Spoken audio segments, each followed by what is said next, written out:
وعلی آلہ و اصحابہ و اولیاء امتہ اجمعین برحمتک یا ارحم الراحمین۔ حضور پرنور شافع یوم النشور صلی اللہ تعالی علیہ وآلہ وسلم نے ارشاد فرمایا، حدیث پاک کا مفہوم ہے، جو روزانہ 100 بار درود شریف پڑھے اللہ تبارک و تعالی اس کی دونوں آنکھوں کے درمیان لکھ دیتا ہے کہ یہ بندہ نفاق اور دوزخ کی آگ سے آزاد ہے۔ ہم سب مل کر حضور جان نور علیہ الصلوۃ والسلام کے دربار کرم میں ہدیہ الصلوۃ والسلام پیش کریں۔ الصلوۃ والسلام علیکہ یا سیدی یا رسول اللہ وعلی آلکہ و صحابکہ یا سیدی یا حبیب اللہ۔ گرامی قدر حضرات، کل ہم نے سلسلہ علم و ادب میں زبان کی آفات کے عنوان سے گفتگو کا آغاز کیا تھا۔ آج اس کا دوسرا حصہ ہے۔ کل الحمدللہ ہم نے 19 احادیث مبارکہ آپ کے گوش گزار کی۔ اب یہ 20ویں حدیث مبارک سماعت فرمائیے۔ ترمذی اور ابو داؤد نے اس حدیث پاک کو نقل کیا۔ حضرت سیدنا عبداللہ ابن عباس رضی اللہ تعالی عنہما روایت کرتے ہیں کہ ایک شخص کی چادر کو ہوا کے تیز جھونکے لگے۔ چادر اوڑھی ہوئی تھی، تیز ہوا چل رہی تھی جس سے چادر قابو میں نہیں تھی، الگ ہوتی تھی، وہ پھر لے رہے تھے۔ تو اس آدمی نے ہوا پر لعنت کی۔ نبی مکرم صلی اللہ تعالی علیہ وآلہ وسلم نے فرمایا، ہوا پر لعنت نہ کرو کہ وہ خدا کی طرف سے مامور ہے، یعنی ہوا چلنے کی ڈیوٹی اللہ کی طرف سے لگی ہوئی ہے، اور جو شخص ایسی چیز پر لعنت کرتا ہے جو لعنت کی اہل نہ ہو تو لعنت اسی پر لوٹ آتی ہے۔ کل ہم نے ذکر کیا تھا کہ جیسے افراد پر لعنت کی جاتی ہے اور اس کو بعض لوگوں نے تقیہ کلام بنا رکھا ہے، اب یہ اس سے آگے حدیث مبارکہ آپ سن رہے ہیں کہ زبان جب چلتی ہے تو پھر نہ رکنے کا سلسلہ اس کا ہوتا ہے۔ تو اس میں سے ایک یہ ہے کہ ہوا پر بھی لعنت کر دی، تو آقا علیہ الصلوۃ والسلام نے اس پر بھی تنبیہ کی کہ ہوا تیز چل رہی ہو یا آہستہ چل رہی ہو، اس نے طوفان کا رخ دھارا ہے یا کوئی اور، اس کا اپنا فعل کوئی نہیں ہے، یہ ہوا اللہ تعالیٰ کی طرف سے مامور ہے۔ اگلی حدیث پاک سماعت فرمائیے گا۔ یہ ترمذی شریف میں ہے۔ حضرت سیدنا ابی رضی اللہ تعالی عنہ نے اس کو روایت کیا کہ نبی مکرم صلی اللہ تعالی علیہ وآلہ وسلم نے فرمایا، ہوا کو گالی نہ دو، اور جب دیکھو کہ تمہیں بری لگتی ہے، یعنی وہ تیز ہے، طوفان ہے، اس میں گرمی ہے، ٹھنڈک ہے، جس سے اذیت پہنچ رہی ہے، جب دیکھو کہ تمہیں بری لگتی ہے تو یہ کہو کہ الہی میں اس کی خیر کا سوال کرتا ہوں، اور جو کچھ اس میں خیر ہے اور جس خیر کا اسے حکم ہوا، اور میں اس کے شر سے پناہ مانگتا ہوں جو کچھ اس میں شر ہے، اور اس کے شر سے جس کا اسے حکم ہوا۔ تو تیز طوفان وغیرہ، ہوا وغیرہ بھی چلے تو اس پر لعنت نہ کی جائے، بلکہ اللہ تعالیٰ سے خیر کا سوال کیا جائے، عافیت کا سوال کیا جائے کہ مولا اس ہوا کو، اسی طرح تیز بارش ہے، اس میں بھی اللہ کے حضور عرض کیا جائے کہ الہی ہم عافیت چاہتے ہیں، خیر چاہتے ہیں، اس کے ضرر سے ہمیں محفوظ رکھ۔ اس سے اگلی 22 نمبر حدیث پاک سماعت کیجئے گا، اور یہ صحیح مسلم میں ہے، اس کو بھی بڑے غور کے ساتھ سماعت کریں۔ حضرت سیدنا جابر رضی اللہ تعالی عنہ سے روایت ہے کہ ایک شخص نے اپنی سواری کے جانور پر لعنت کی۔ جانور، اب آپ کو معلوم ہے کہ گھوڑے، خچر، اونٹ، اونٹنی وغیرہ پر یا گدھے پر سوار ہوا جاتا تھا، تو سواری اچھلتی ہے، کودتی ہے، سست ہو گئی، تیز چل پڑی، یعنی کہ اس کا کوئی بھی فعل اور عمل ایسا جو اس کے سوار کے لیے مضر ہو یا اذیت کا باعث ہو، طبیعت اس سے بگڑ گئی، تو اب سواری پر لعنت کرنا، تو اس صاحب نے سواری پر لعنت کی۔ تو جب آقا علیہ الصلوۃ والسلام نے یہ سنا تو آپ نے فرمایا، اس سے اتر جاؤ، ہمارے ساتھ میں ملعون چیز کو لے کر نہ چلو۔ یہ تنبیہ کے طور پر فرمایا۔ اپنے اوپر، اب یہ بڑی اہم ترین تاکید ہے نبی پاک علیہ الصلوۃ والسلام کی، اپنے اوپر اور اپنی اولاد و اموال پر بد دعا نہ کرو، کہیں ایسا نہ ہو کہ یہ بد دعا اس ساعت میں ہو، اس گھڑی میں ہو جس میں جو دعا اللہ کریم سے کی جائے تو قبول ہوتی ہے۔ یہ سیانے بندوں کی بات بھی ہوتی تھی کہ پتہ نہیں کیڑا ویلا قبولیت دا ہوندا ہے، تو اس لیے مال پر اولاد پر نہ لعنت کی جائے نہ بد دعا کی جائے۔ ایسا نہ ہو کہ جس وقت وہ بد دعا کر رہا ہے وہ گھڑی، وہ ٹائم قبولیت کا ٹائم ہو اور اس کی بد دعا جو ہے وہ اولاد کو لگ جائے، مال اموال کو لگ جائے۔ تو زبان کو بڑی ہی احتیاط کے ساتھ استعمال کرنے کی ضرورت ہے۔ اسی اہمیت کے پیش نظر آج ہم نے اس کا دوسرا حصہ ذکر کیا، اور شاید اس کے مسائل ہم کل بھی ذکر کریں اگر یہ مضمون کمپلیٹ نہ ہوا۔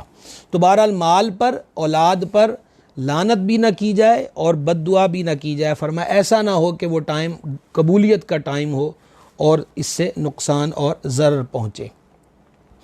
23ویں حدیث پاک سنیے، امام طبرانی نے اس حدیث کو نقل کیا۔ سیدنا ثابت بن ضحاک انصاری رضی اللہ تعالی عنہ اس کو روایت کرتے ہیں کہ محبوب خدا علیہ تحیت والثناء نے فرمایا، مومن پر لعنت کرنا اس کے قتل کی مثل ہے کہ جیسے اس کو قتل کر دیا، اور جو شخص مومن مرد یا عورت پر کفر کی تہمت لگائے تو یہ اس کے قتل کی مثل ہے۔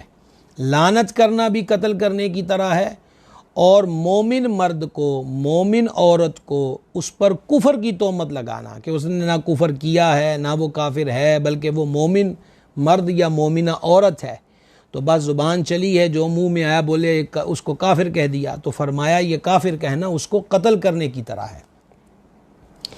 24ویں حدیث پاک صحیح بخاری صحیح مسلم کے اندر ہے۔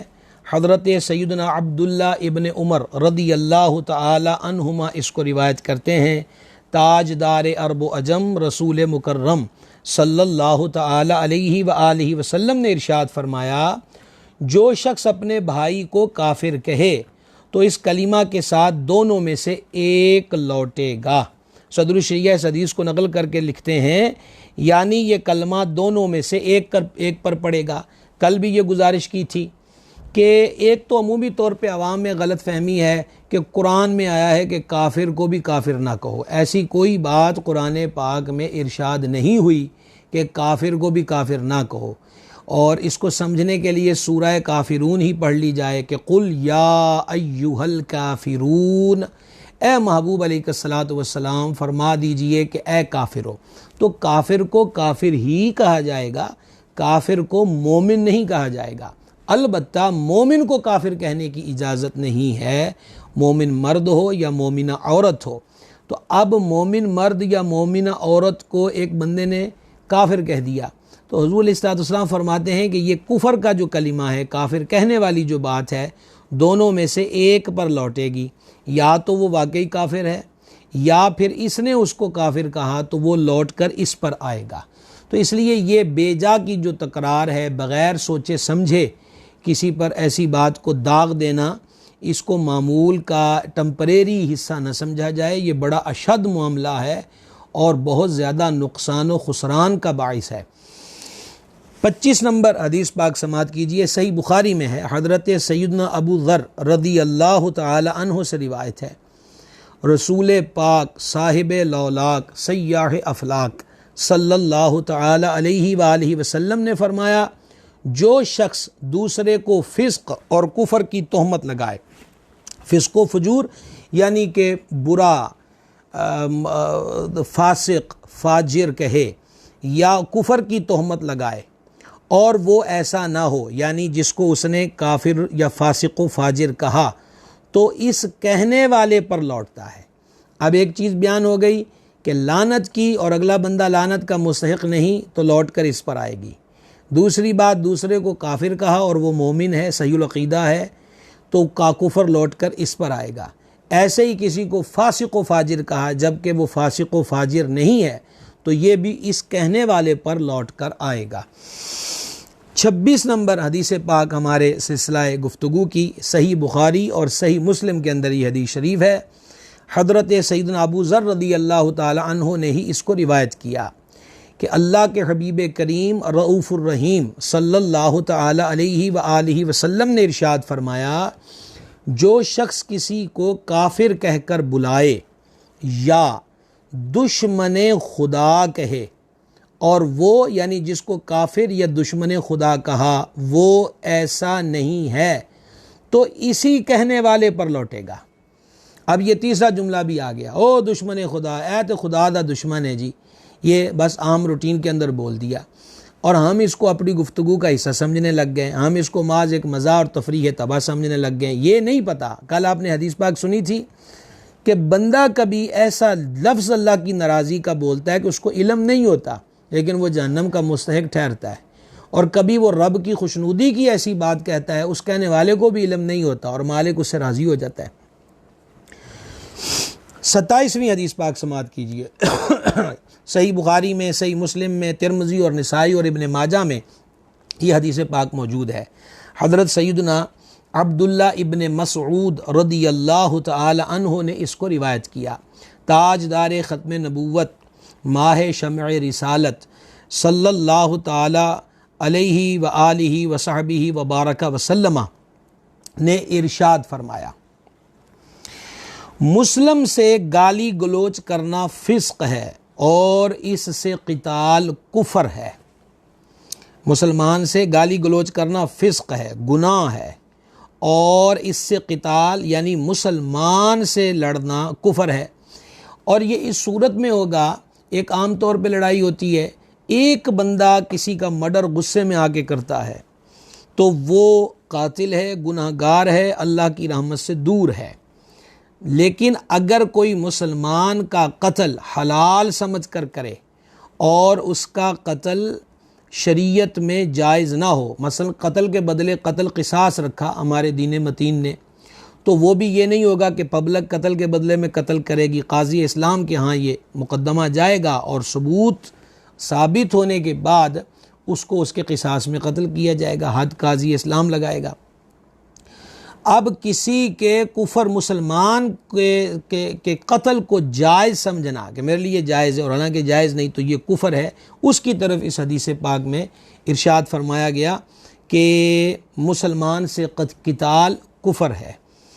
28ویں حدیث پاک سنیے، صحیح مسلم شریف میں ہے، حضرت سیدنا انس اور حضرت سیدنا ابو ہریرہ رضی اللہ تعالی عنہما، ان دونوں حضرات سے یہ حدیث پاک مروی ہے۔ حضور نبی کریم صلی اللہ تعالی علیہ وآلہ وسلم نے ارشاد فرمایا، دو شخص گالی گلوچ کرنے والے، انہوں نے جو کچھ کہا سب کا وبال اس کے ذمہ ہے جس نے شروع کیا ہے، جب تک مظلوم تجاوز نہ کرے، یعنی جتنا پہلے نے کہا اس سے زیادہ نہ کہے۔ ابتدا کرنے والے پر اس کا بوجھ سب سے زیادہ ہے کہ وہ گالی گلوچ کا آغاز کر رہا ہے اور زیادتی کر رہا ہے، تو سب سے زیادہ جو وبال ہے وہ اس کی ابتدا کرنے والے پر ہے۔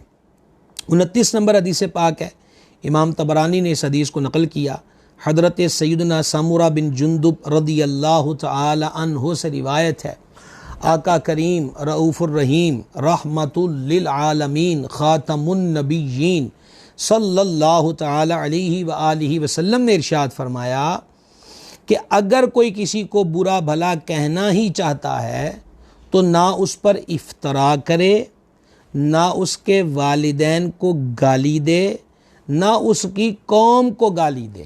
ہاں اگر اس میں ایسی بات ہے جو اس کے علم میں ہے تو یوں کہے کہ تو بخیل ہے، یا تو بزدل ہے، یا تو جھوٹا ہے، یا بہت سونے والا ہے۔ مطلب غصے میں آ بھی گیا، اب سامنے والے نے جھوٹ بولا ہے تو اب اس کو یہ کہہ رہا ہے کہ تو جھوٹا ہے اور یہ بات ثابت ہو۔ اسی طریقہ کے ساتھ سامنے والا بخیل ہے، ان کا بخیل مطلب کنجوس، تو کنجوس ہے۔ یعنی نبی پاک علیہ الصلوۃ والسلام فرما رہے ہیں کہ اس کیفیت کے اندر بھی تمہارے منہ سے کوئی لفظ نکلا تو اگلے پر افترا والا لفظ نہ ہو۔ اچھا، اس کا مطلب یہ بھی نہیں ہے کہ اس کی کھلی چھٹی دے دی گئی ہے کہ دوسرے کی تذلیل و تحقیر کی جائے۔ یہ ایک سمجھانے کا انداز ہے کہ حد سے تجاوز اس موڑ پر بھی نہیں کیا جائے گا۔ اگلا بندہ جھوٹا، اس کو کہہ دیا تم جھوٹے ہو، بزدل ہو، بخیل ہو، بہت زیادہ سونے والے ہو۔ مطلب یہ ہے کہ غصے کی کیفیت میں بھی افترا اور بہتان، جو اگلے میں بات ہے ہی نہیں، اس کو ایسی بات ہرگز نہ کہی جائے۔ 30 نمبر حدیث شریف ہے، امام احمد نے اسے نقل کیا، ترمذی میں ہے، ابن ماجہ نے بھی اس کو نقل کیا، حضرت سیدنا انس رضی اللہ تعالی عنہ سے یہ حدیث مروی ہے کہ نبی پاک صاحب لولاک علیہ الصلاۃ والسلام نے فرمایا فحش جس چیز میں ہوگا اسے عیب دار کر دے گا، اور حیا جس میں ہوگی اسے آراستہ کر دے گی۔ فحاشی کا تعلق بنیادی طور پر دو چیزوں کے ساتھ وابستہ ہے۔ ایک تو یہی فحاشی و عریانی، وہ مرد کریں یا عورتیں کریں، اور دوسرے نمبر پر فحش کلامی، جس میں غلیظ اور بےہودہ قسم کی باتیں ہوں۔ سرکار اقدس علیہ الصلوۃ والسلام فرماتے ہیں کہ یہ فحاشی یعنی فحش پنا جس میں بھی ہوگا اسے عیب دار کر دے گا۔ اور حیا، کیونکہ حدیث پاک میں فرمایا کہ حیا ایمان میں سے ہے، حیا مومن کا زیور ہے، حیا اللہ تبارک و تعالیٰ کو پسند ہے، اور خود ایک حدیث پاک میں فرمایا کہ اللہ کریم حیا فرمانے والا ہے۔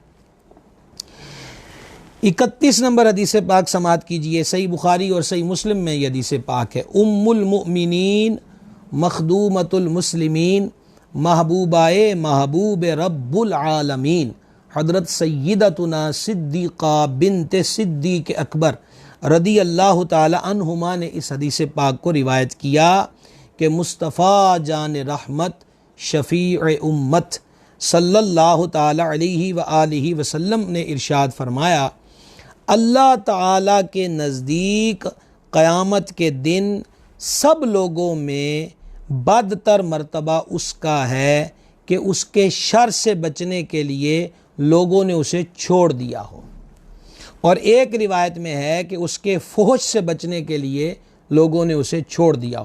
یعنی قیامت والے دن اللہ کے ہاں بدترین بندہ، پنجابی میں کہتے ہیں پیڑا بندہ جڑا ہے، وہ کون سا ہوگا کہ لوگوں نے اس کے شر سے بچنے کے لیے اس کو چھوڑ دیا ہو۔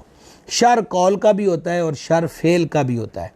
وہ فوج کلامی، یار یہ تو اس کے پاس بیٹھو یہ تو بدتمیزی کرتا ہے، یا یہ تو مطلب یہ ہے کہ ادھر کی ادھر لگاتا ہے، ادھر کی ادھر لگاتا ہے، لگائی بجائی فتنہ فساد کا سبب بنتا ہے، اس وجہ سے لوگوں نے اسے چھوڑ دیا ہو۔ تو فرما قیامت والے دن اللہ کے ہاں وہ بدترین شخص ہے۔ 32 نمبر حدیث پاک ہے، اور یہ بھی بڑے غور اور توجہ کے ساتھ سن لیجئے۔ بخاری اور مسلم نے اس حدیث پاک کو نقل کیا، اور ابو داؤد شریف میں بھی ہے۔ حضرت سیدنا ابو ہریرہ رضی اللہ تعالی عنہ نے اس حدیث پاک کو روایت فرمایا۔ حضور نبی رحمت صلی اللہ تعالی علیہ وآلہ وسلم فرماتے ہیں کہ اللہ تعالیٰ نے فرمایا، ابن آدم یعنی آدم علیہ السلام کی اولاد مجھے ایذا دیتا ہے۔ ابن آدم، اللہ فرماتا ہے ابن آدم مجھے ایذا تکلیف کو کہتے ہیں، مجھے ایذا دیتا ہے کہ دہر کو برا کہتا ہے۔ دہر زمانے کو کہتے ہیں۔ ابن آدم مجھے ایذا دیتا ہے کہ دہر کو برا کہتا ہے، دہر تو میں ہوں اور میرے ہاتھ میں سب کام ہیں، رات اور دن کو میں بدلتا ہوں۔ یہ حدیث پاک نقل کر کے صدر الشریعہ رحمہ اللہ نے جو فرمایا غور سے سن لیجئے، یعنی زمانہ کو برا کہنا اللہ عز و جل کو برا کہنا ہے، کہ زمانہ میں جو کچھ ہوتا ہے وہ سب اللہ تعالیٰ کی طرف سے ہوتا ہے۔ یہ ہمارے عام زبانوں پر یہ بات ہے، زمانہ بڑا پیڑا آ گیا جی، زمانہ بڑا غلط ہے جی، زمانہ بڑا برا ہے جی معاذ اللہ۔ تو حدیث پاک میں منع فرمایا گیا کہ زمانے کو برا نہ کہو۔ یہ کہہ سکتے ہیں دور بدل گیا، حالات برے ہو گئے، اب پہلے سی صورت نہ رہی، وہ باتیں نہ رہیں جو پہلے ہوتی تھی، لیکن نہ زمانے کو گالی دی جائے نہ زمانے کو برا کہا جائے۔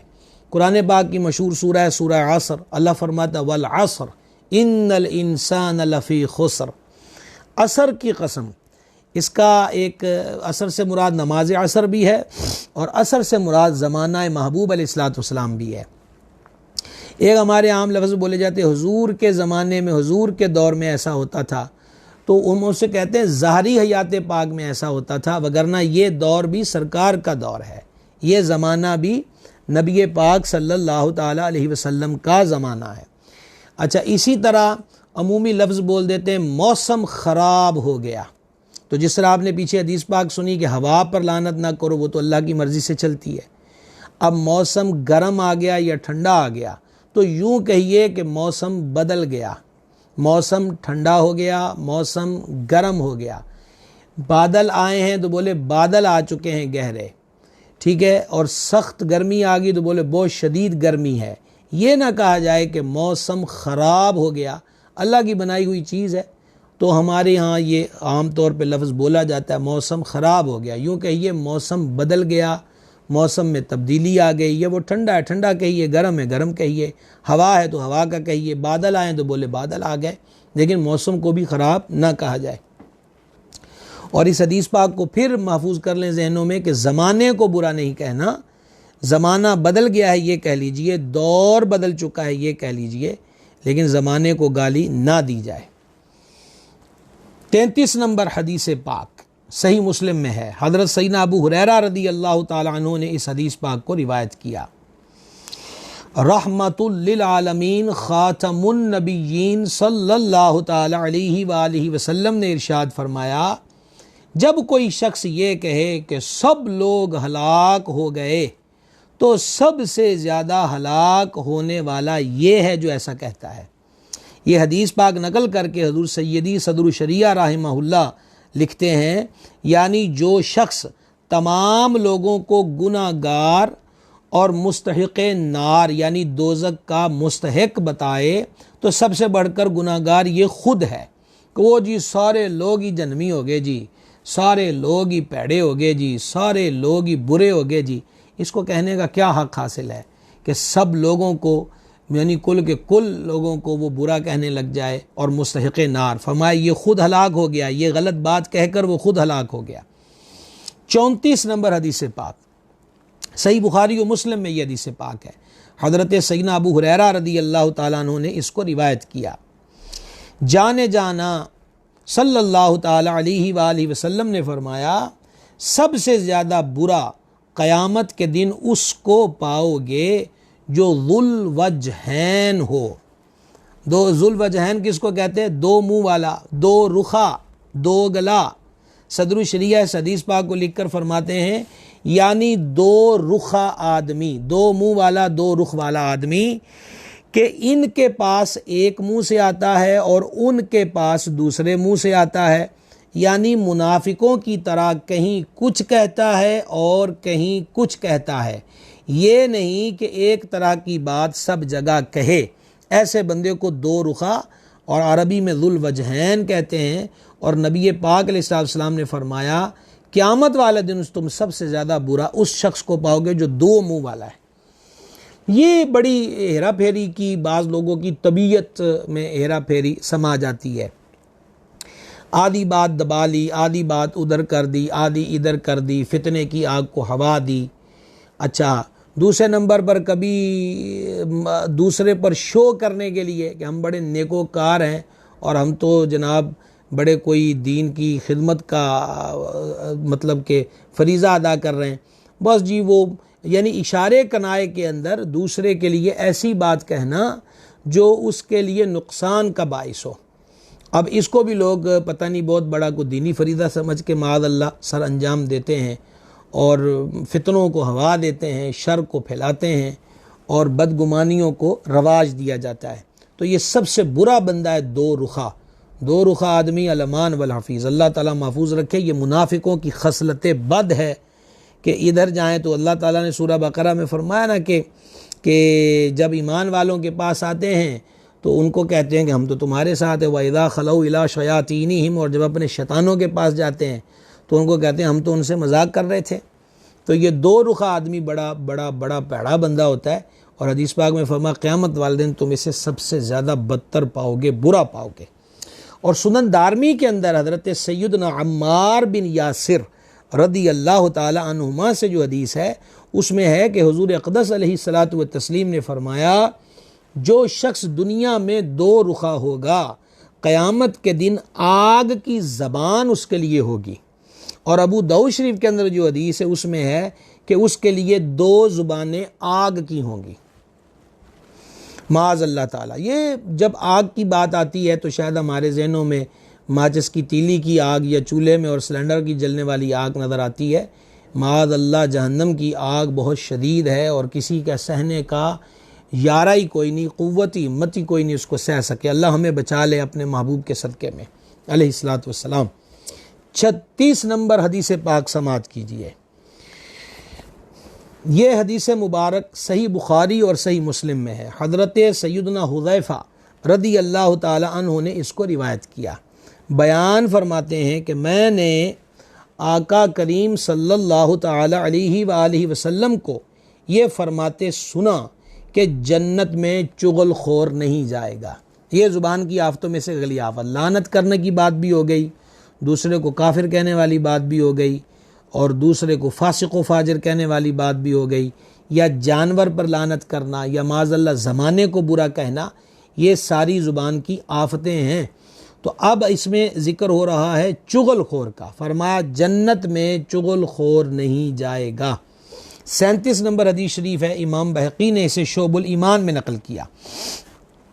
حضرت سیدنا عبد الرحمن بن غنم و سیداتنا اسماء بنت یزید رضی اللہ تعالی عنہما اسے روایت کرتے ہیں کہ محبوب خدا صلی اللہ تعالی علیہ وآلہ وسلم نے فرمایا اللہ تعالیٰ کے نیک بندے وہ ہیں کہ ان کے دیکھنے سے خدا یاد آئے، اور اللہ تبارک و تعالیٰ کی مخلوق میں برے بندے وہ ہیں جو چغلی کھاتے ہیں، دوستوں میں جدائی ڈالتے ہیں، اور جو شخص جرم سے بری ہو اس پر تکلیف ڈالنا چاہتے ہیں۔ اللہ والوں کی جو نشانی ہے نیک بندوں کی، وہ پہلی کیا خوب بیان کی کہ جن کو دیکھنے سے خدا یاد آئے۔ استاد زمن برادر اعلی حضرت مولانا حسن رضا رحمۃ اللہ تعالی علیہ کیا خوب بارگاہ میں نذرانہ عقیدت پیش کرتے ہیں کہ دیکھنے والے تو کہا کرتے ہیں اللہ اللہ، یاد آتا ہے خدا دیکھ کے صورت تیری۔ اللہ تبارک و تعالیٰ کے نیک بندوں کی جو خصوصیات ہیں ان میں سے یہی ہے کہ ان کو دیکھ کر ہی خدا یاد آ جائے۔ یہی ولایت کی ایک نشانی ہے، اہل اللہ کی یہی ایک سچی علامتوں میں سے ایک علامت ہے کہ ان کو دیکھ کر یاد الہی ہو، ان کو دیکھ کر خدا یاد آ جائے۔ اور یہ کیسے؟ ان کا تقوی، طہارت، پاکیزگی، پھر ان کے چہروں پر عبادت کی وجہ سے جو نور ہوتا ہے وہ دیکھ کر بندہ بے ساختہ سبحان اللہ کہتا ہے کہ اللہ کی مخلوق ہے، اللہ کے نیک بندے ہیں۔ تو اچھے بندے وہ ہیں جن کو دیکھ کے خدا یاد آئے۔ اور اللہ کے برے بندے کون سے ہیں مخلوق میں؟ نمبر 1 جو چغلی کھاتے ہیں، دوستوں میں جدائی ڈالتے ہیں، اور جو شخص جرم سے بری ہے، یعنی مجرم نہیں ہے وہ، لیکن اس پر کسی نہ کسی آنے بہانے سے اس پہ تکلیف ڈالنا چاہتے ہیں، یہ برے ترین بندے ہیں اللہ کریم کی مخلوق میں۔ 38 نمبر حدیث پاک سماعت کریں، صحیح مسلم میں ہے۔ حضرت سیدنا ابو ہریرہ رضی اللہ تعالیٰ عنہ نے اس کو روایت کیا۔ حبیب خدا صلی اللہ تعالی علیہ وآلہ وسلم نے فرمایا تمہیں معلوم ہے کہ غیبت کیا ہے؟ عرض کی یا رسول اللہ صلی اللہ تعالی علیہ وآلہ وسلم، اللہ اور اس کا رسول بہتر جانتے ہیں۔ یہ حضرات صحابہ کرام کی بڑی پیاری سنت ہے، اللہ ورسولہ اعلم، اللہ اور اس کا رسول بہتر جانتے ہیں۔ صحیح بخاری میں، صحیح مسلم میں، سنن ابن ماجہ میں، اور جامع الترمذی میں، سنن نسائی میں، یعنی صحاح ستہ میں، دیگر کتب احادیث میں جا بجا حضرات صحابہ کرام علیہ مردوان کے یہ کلمات جو ہیں کتب احادیث میں منقول ہیں۔ پتہ چلا کہ حضرات صحابہ کرام علیہ مردوان کا یہ عقیدہ تھا کہ وہ یہی کہتے تھے اللہ اور اس کا رسول بہتر جانتے ہیں۔ بعض لوگ ان جملوں پر اعتراض بھی کرتے ہیں کہ نہیں ایسا نہیں کہنا چاہیے۔ تو اب ہمیں کیا کرنا چاہیے؟ ہمیں وہ کرنا چاہیے جو صحابہ کرام کرتے ہیں علیہ مردوان۔ حضور فرماتے ہیں علیہ السلام میرے صحابہ ستاروں کی طرح ہے، جس کی اقتداء کرو گے ہدایت پا جاؤ گے۔ مالک فرماتا ہے آمنو کما آمن الناس، ایسے ایمان لاؤ جیسے یہ پاکیزہ لوگ ایمان لائے ہیں۔ فلہذا اللہ اور اس کا رسول بہتر جانتے ہیں، یہ کہنا حضرات صحابہ کرام علیہ مردوان کی سنت ہے۔ اور ایک بار نہیں کہا، میں نے جیسے آگے آپ سے عرض کیا صحاح کتب صحاح کے اندر، دیگر کثیر کتب حدیث میں ایک بار نہیں، کثیر در کثیر یہ معمولات حضرات صحابہ کرام کے تھے۔ اور ایک جگہ بھی ایسا نہیں کہ کسی صحابی پاک نے اللہ و رسول عالم حضور کے سامنے کہا ہو اور حضور نے اس سے منع فرمایا ہو۔ تو جو بات سن کر سرکار منع فرما دیں وہ تو فائنل ہو گیا کہ وہ جائز نہیں، اور جس چیز کو سن کر حضور منع نہ فرمائیں تو یہ بھی فائنل ہے کہ وہ بات درست ہے۔ تو آقا کریم علیہ الصلوۃ والسلام کے لیے یہ کہنا کہ اللہ اور اس کا رسول بہتر جانتے ہیں، یہ حضرات صحابہ کرام علیہ رضوان کی سنت ہے۔ خیر، فرمایا کہ تمہیں معلوم ہے غیبت کیا ہے؟ عرض کی اللہ اس کا رسول بہتر جانتے ہیں۔ فرمایا غیبت یہ ہے کہ تو اپنے بھائی کا اس چیز کے ساتھ ذکر کرے جو اسے بری لگے۔ تو کسی نے عرض کیا اگر میرے بھائی میں وہ موجود ہو جو میں کہتا ہوں تو پھر تو غیبت نہ ہوگی۔ ارشاد فرمایا جو کچھ تم کہتے ہو اگر اس میں موجود ہے جب ہی تو غیبت ہے، اور جب تم ایسی بات کہو جو اس میں ہو نہیں تو یہ بہتان ہے۔ یہ کیا ہوگا؟ بہتان ہوگا، افتراء ہوگا، یہ الگ سے ایک گناہ ہے۔ اللہ اکبر کبیرہ۔ 39 نمبر حدیث پاک سماعت کیجئے گا، ترمذی میں ہے، ابو داؤد میں ہے، امام احمد بن حنبل نے بھی اسے لکھا۔ ام المومنین محبوب رب العالمین سیدتنا صدیقہ بنت صدیق اکبر رضی اللہ تعالی عنہما سے روایت ہے، فرماتی ہیں کہ میں نے نبی مکرم صلی اللہ تعالی علیہ وآلہ وسلم سے کہا کہ حضرت سیدتنا صفیہ رضی اللہ تعالی عنہا کے لیے یہ کافی ہے کہ وہ ایسی ہیں، یعنی ان کا قد مبارک پست تھا۔ تو نبی پاک علیہ الصلوۃ والسلام نے فرمایا کہ تم نے ایسا کلمہ کہا کہ اگر سمندر میں ملایا جائے تو اس پر غالب آ جائے۔ صدر الشریعہ یہ حدیث نقل کر کے فرماتے ہیں کہ کسی پست قد کو ٹھگنا کہنا، ناٹا کہنا، یہ بھی غیبت میں داخل ہے جبکہ بلا ضرورت ہو۔ یعنی ایک بندہ موٹا ہے، ایک بندہ بھینگا ہے، کانا ہے، اپاہج ہے، لولا ہے، لنگڑا ہے، چھوٹے قد کا ہے، جمبے قد کا ہے، تو وہ موجود نہیں ہے تو آپ اس کا ذکر کر رہے ہیں، وہ نہیں وہ لمبو، وہ نہیں وہ ٹھگنا، وہ ٹینا، وہ موٹو، وہ لنگڑا، وہ کانا۔ اب تعارف تو پہلے سے موجود ہوتا ہے، تو یہ لفظ کہنا غیبت میں شامل ہے۔ ظاہری بات ہے، آپ اس کے سامنے آپ ہے تو وہ لنگڑا، آپ اس کو لنگڑا کہیں گے، اس کے منہ پر اس کو برا لگے گا، عدم موجودگی میں کا یہ غیبت ہے۔ لمبے قد والا یہ لمبو ہے، چھوٹے قد والا یہ جی چھلیڈا ہے، یہ ٹینا ہے، ہاں جی، تو اس کو یوں کہیں گے تو منہ پر کہیں گے تو اس کو برا لگے گا۔ اب اس کی عدم موجودگی میں اس کو اسی نام سے کہا، وہ موٹا، وہ موٹو کا نہیں پتہ آپ کو، وہ ٹھگنے کا، وہ کانے کا، وہ لمبو کا، وغیرہ وغیرہ۔ آپ غور کیجئے کہ زبان کی کتنی آفتیں ہیں، ہم کتنا بہک چکے ہیں اور کتنا تعلیمات مصطفیہ علی صاحب الصلاۃ والسلام سے دور ہو چکے ہیں کہ یہ چیزیں جو اب آپ کے سامنے حدیث بیان ہو رہی ہیں اور اس کے تحت مسائل، یہ اتنی چیزیں عام ہو چکی کہ الیاذ باللہ تعالی۔ اسی لیے فرمایا کہ جو چپ رہا اس نے نجات پائی۔ اسی لیے کل آپ نے حدیث سنی، خاموشی پر قائم رہنا 60 سال کی عبادت سے بہتر ہے۔ وجہ یہ ہے کہ غیبت کر کے پلے رہے گا کیا؟ اپنی نیکیاں ساری اس کے اگلے کے بندے کے کھاتے میں چلی گئیں، تو اس سے بہتر خاموش رہا تو عبادت کا ثواب پا گیا۔ 40 نمبر حدیث پاک سنی، الحمدللہ 40 کے عدد پہ پہنچ گئے، اور یہاں ایک ایمان افروز حدیث بھی ذکر کروں کہ حضور اقدس علیہ الصلاۃ والتسلیم نے مجدہ جاں فضا سنایا۔ اس کا مفہوم پیش خدمت ہے کہ جس نے ہمارے دین متین کی 40 احادیث جو ہیں وہ امت تک پہنچائیں، اللہ حضور فرماتے ہیں میں قیامت والے دن اس کی شفاعت فرماؤں گا، اور ایک میں کہ وہ زمرہ علماء میں اٹھایا جائے گا۔ تو اس ایک عنوان پر آج ہم الحمدللہ کل سے اب تک 40ویں حدیث پڑھ رہے ہیں، اور اللہ ہمیں سرکار کی شفاعت نصیب فرمائے، محبوب خدا صلی اللہ علیہ وآلہ وصحبہ بارک وسلم کی شفاعت سے بہرہ مند فرمائے۔ یہ 40 نمبر حدیث پاک امام بہقی نے نقل فرمائی ہے شعب الایمان میں، اور اس کے راوی حضرت سیدنا عبداللہ ابن عباس رضی اللہ تعالی عنہما ہیں۔ ذرا غور سے سنیے گا انہوں نے کس واقعے کو بیان کیا۔ فرماتے ہیں 2 شخصوں نے ظہر یا عصر کی نماز پڑھی اور وہ دونوں روزہ دار تھے۔